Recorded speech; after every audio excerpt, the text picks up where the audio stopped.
And I am on the Blue Review.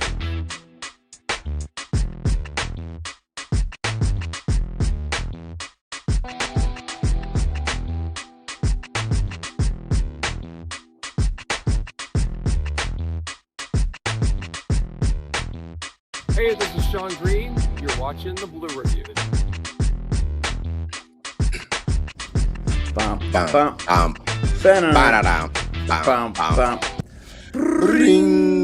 Some pew pew pew. Pew pew pew pew. Yeah. You know, it's a little bit of both. Yeah, a little bit of both. Welcome to the Monday morning. But really, they won every series, so pew pew pew pew pew pew pew pew. You know, sure, we can be flexible with lasers. I think that's allowable at this point. I welcome to the Monday morning edition of the Blue Review presented by LAX. I'm Marcas Grant. That is Greg Bergman. The Dodgers finish off a really good road trip. They win 2 out of 3 in New York against the Mets. Overall for the trip, they go 6-3. Continue to flex their dominance over the National League West, and now have a half-game lead for the best record in all of baseball. So, Greg, we'll get into it deeper, but your overall thoughts on the weekend. I thought it was my first overall thought is the Mets are a really, really funny bad baseball team.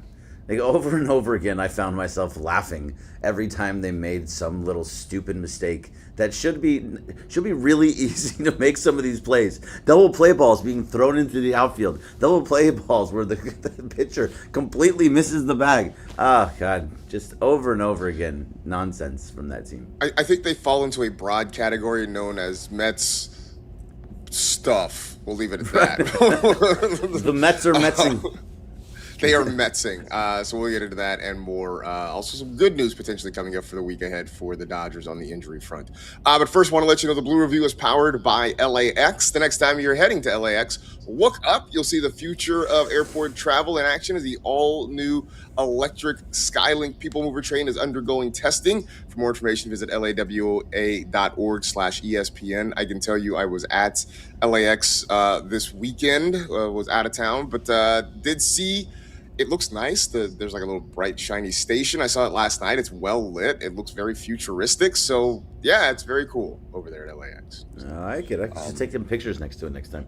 Selfie. I should, from the moving back of an Uber, see if I can get a photo of it or something. Right. Like that. So the Dodgers went 2 of 3 over the weekend. Let's do the good stuff, right? Let's start with Roki Sasaki, who... apparently, New York agrees with him. The city, the 5 boroughs agree with Roki Sasaki. He went out the previous week and looked great in what we thought would be a very tough start against the Yankees. This one, at least on paper, not as tough a start as dealing with the Yankee lineup. Even an Aaron Judge-less Yankee lineup is a little more formidable than what you'd think you'd see in Queens. But Greg, nonetheless, Roki was dealing and dominating in a completely different way than we had seen when he was in the Bronx. Yeah, so when he was in the Bronx against the Yankees, he was throwing a lot of fastballs. He threw over 20 fastballs that were over 100 miles per hour. So the Mets, you would think, they go, oh man, this dude's throwing gas right now. He's feeling good. We should start swinging early. So his fork balls, he was using the different off-speed pitches to get, and so instead of those 20 different 100 miles per hour or higher, he had 21 swing and misses, and that is just like it, at that point you don't know what he's going to do, and that to me starts showing me that Roki Sasaki can be a much more dynamic pitcher. Now his next start is going to be the one to really truly look at. He pitched on Friday this week. I would imagine he would pitch. I guess he could pitch against the Cubs in Chicago. But I wonder if they hold him off and keep him for Boston. And that series, but both of those teams will show you a lot more about Roki Sasaki, about what he is, what he's doing. If he can get through those starts with the same type of stuff, with striking out 9, getting swing and misses on either the fastball or those off-speed pitches, then really Roki has kind of figured himself out. And I think at where he's at right now, really encouraging, really fun to watch. It's fun to watch Roki again. So I'm curious to what his next start is, but these last 2 have been phenomenal in 2 different ways. Yeah, and I think that's where we are with Roki Sasaki right now. It's not about seeing the highs. I mean, I think we've seen the best of what he can be, or pretty close to it, right? I mean, we've seen the stuff, we've seen the performances that made him such an intriguing prospect coming over from Japan.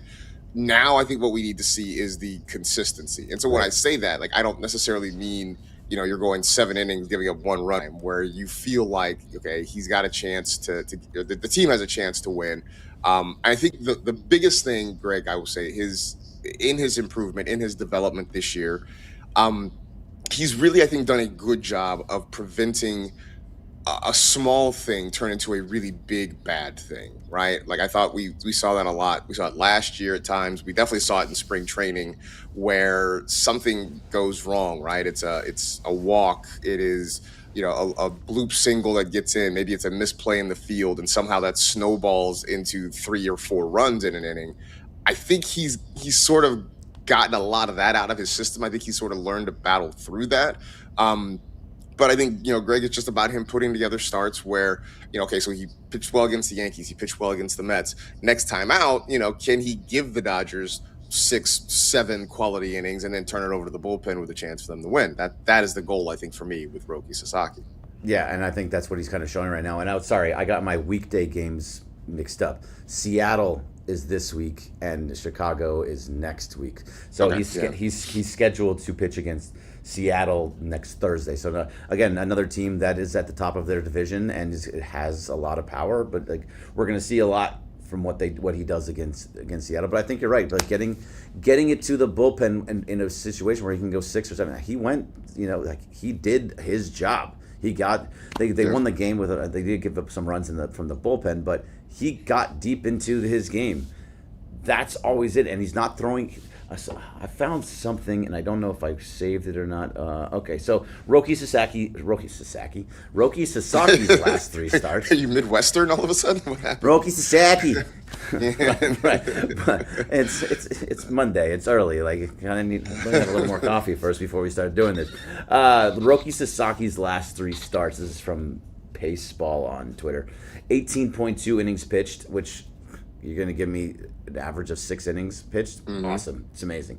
1.93 ERA, a .86 whip, 19 Ks, and the most important stat of that, 4 walks. 4 walks in 3 starts is showing that he is starting to find the zones. He's forcing these swings and misses that we've been talking about. It's always been attack the zone, and he finally is starting to hit the zone with regularity with that fastball. So now you look at these pitches, and Carlo, you had it up before. If you can throw him up against the Mets again, some of these splitters, if you watch them, they look like they're going to be right down the middle, and they just drop off at the end like a good splitter does. So he's finding ways to get what he wasn't doing before. Guys just laid off of it. They just thought, like, okay, now he's not finding the plate, so every single pitch is either going to be off the plate, or I'm not gonna bite on this splitter.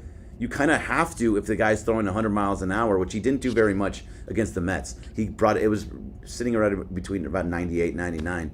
So. Watch the development happen, and to your point, that has been the big thing, right? Can he land the splitter for strikes?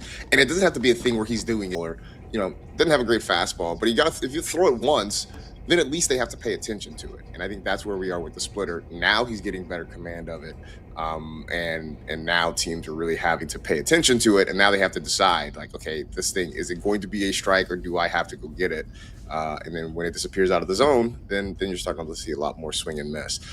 He did say after the game, I saw that his glove is the same size that it's always been. Are we buying that? Of course not. The glove is a gigantic thing. Like it's like 3 times the size of what it is. It's bigger than his body. Like there's no, I'm not buying that it's the same size.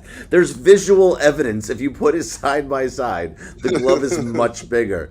And look, to me, that's smart what they did, what the Dodgers did. They gave him a bigger glove to offset him tipping his pitches. He was obviously tipping him. What he was doing with the smaller glove was tipping them. And instead of trying to fix his grip and fix some other things and fix what he does when he has the ball in the glove, Give him a bigger glove and let him do what he wants, and it's working. There was also a play that it was going up the third baseline, and he just kind of like reached down with that giant glove and the guy picked it up along the third base over. It was awesome. The glove's huge. Like we can't say anything, but it's huge. That play in particular was like Toy Story, like the claw. Like he just reached down, like, he just picked up the baseball with this giant mitt that he's got in his hands. Saturday, Yoshinobu Yamamoto went out, and it wasn't a super dominant start, but 6 innings of 1-run baseball, 5 strikeouts. It was good enough, and the bullpen did just enough. There was kind of some scary hours with Enriquez in the late innings of that one, but they there it is. Yeah, look at the size like that. There's no way. That's one of those like social media memes where it's like for every 5 likes I'll make the glove bigger, and eventually it's just like the glove is the size of the earth after a while. There's no way. It might not be much smaller than that, let's be honest. Oh, man. All right. So Yamamoto, it was not his best start. The bullpen just barely hung on there. I don't know if there are any... I guess the biggest takeaway from that game, because it was the second night in a row that Kyle Tucker homered. My team and I we're calculating. We're going into serious negotiations about where he remains on the villain scale. But I will say the early returns are positive in his favor. We have not made a full decision yet. But we're considering all factors right now.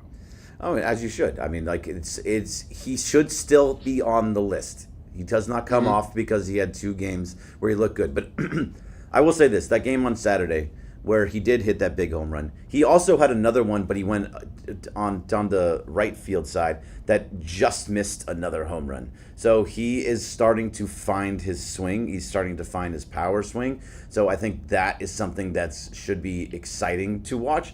And he went oppo for that one too. The one it didn't go over the wall, so we can't give it to him. But he's starting to show the power that we've been looking for. So look, now this week is going to be he has an off day today, but what he does against Seattle at home, that's going to be interesting to me. Like if he can start hitting a couple more home runs, my call of hitting. He was really bad in the second half of the last season. He's been really bad in the first half of this season. Maybe it's just that's a full season of bad baseball.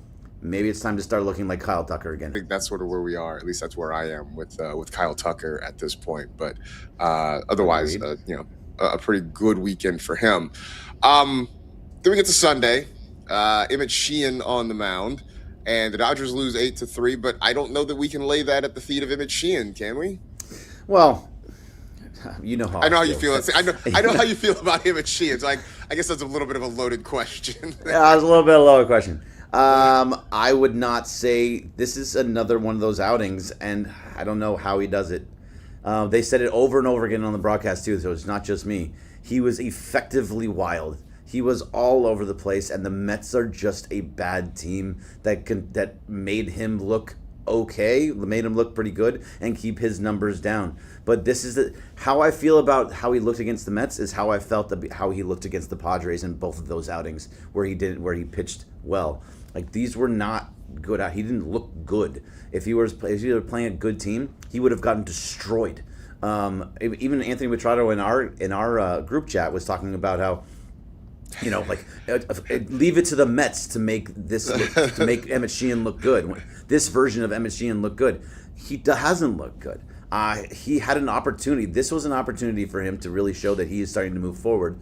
And the numbers will look like the numbers are, but you put him in against a team like Boston, who's on fire. He's gonna give up 10 runs. Like he's gonna walk 15 guys. Like the guy is just all over the place. And maybe he does have a little bit of something that's forcing guys to swing and miss, but the Mets are just a bad team that made him look decent. And I don't think that was a good outing. And maybe it's because of my bias towards Emmett Sheehan, but he was all over the place. Yeah. Look, it is certainly possible to, kind of dance between the raindrops, right, and figure out how to get a win, or at least put your team in position to win. And maybe some of it is, the fact that he's been playing against teams, or he's pitched against teams recently that are offensively challenged, to say the least. I thought maybe as big an issue though on Sunday was that the bullpen just sort of imploded a little bit.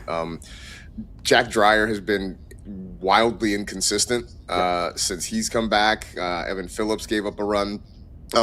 Will Klein, I was looking last night. I think it's been 3 or 4 straight outings now. 5 straight outings that he's allowed at least 1 run. Any real concern, or is it just a guy who's kind of hit a speed bump right now? I think there is a little bit of a concern. He definitely has hit a speed bump. I think he came in so hot coming off that World Series outing and came out of nowhere like, oh, look, Will Klein is a legit person on this trust tree that's really high up. And I think it's been a long season, and I think he's just kind of like going through it right now. An IL stint to kind of get him back on track, giving him a couple more days off could really help for him.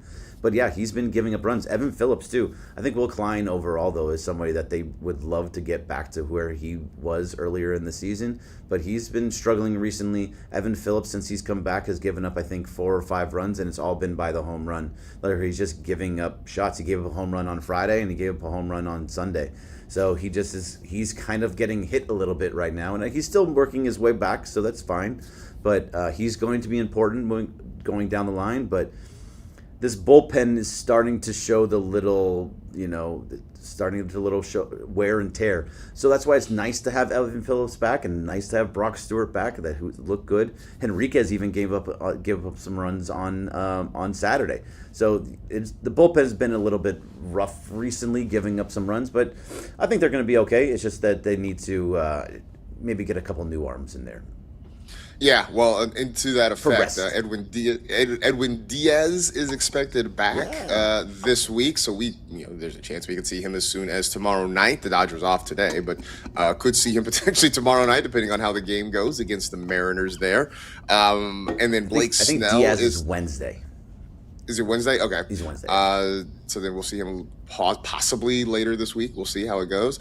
Blake Snell is making rehab starts down in the minor leagues. I know the goal is to build him up to at least 5 innings or 75 pitches and see what happens there. So hopefully that means sooner than later. And I would assume now there's a story in The Athletic from our friend Katie Wu sort of talking about the Dodgers' plans. And she mentioned that at the deadline, a couple names that could be shopped include Eric Lauer and Alex Call, which I guess, Greg, if they do move Lauer, who's been obviously fantastic for them, that gives him Sheehan a reprieve to stay in the rotation, I guess, a little bit longer, huh?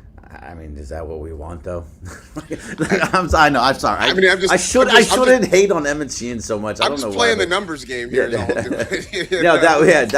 would give him a reprieve. But also, it may, in somewhat. So you mentioned Blake Snell. He's coming back hopefully pretty soon. But you failed to mention our friend Tyler Glasnow, who threw 25 pitches to live hitters, was hitting like 95, 96 miles per hour on his fastball. You talk about it all the time. He has emerged from the shadow realm. Yeah, it appears that he's in the land of the living again. I mean, is it shocking to you that a guy that is Tyler Glasnow magically reappears by the time we get to almost August? It's like, oh, hey, look, I'm back, and I'm going to start pitching at a high level. No, it's like, I'm going to drop another nerd reference on you, right? It's Avengers Endgame when all the portals open up, right? And Tyler Glasnow walks through one, right? And it's just like, here I am. Like, I'm ready. On your left. Right, like you're saying, I'm ready to fight Thanos with you. Like, I've been gone for 2 movies now, but I'm back, so enjoy. Look, it's obviously encouraging. And I know for the Dodgers, this was part of the plan. I don't think they expected to go this long without Diaz and Snell and Glasnow, but the plan was always to make sure these guys were healthy and ready to go when you got to August and have them, ramping up through September so that they are, in theory, at their best once you get to October. So, I mean, in terms of the destination, they are on track. The journey, I think, has been a little bit different than what everybody would have anticipated. But, in the end, if they are there when it counts, and, I know I heard you and Travis talking about this last week, for all the frustrations that you get with Tyler Glasnow in terms of his availability, when the dude is there and the dude is right, there are few guys that can match up to what he can do. So, if it turns out that he goes back to being the top level Tyler Glass now, it's a little easier to swallow all the time that he has been somewhere in Narnia or wherever the hell he's been for the last couple of months. He's walking through wardrobes. Is that what we're saying now? So, Right. I mean, yeah, when he's on, he's a number one starter on a lot of teams. I think you could probably name 20 to 25 teams that Tyler Glasnow would be a number one starter on if he was healthy. So getting him back is amazing.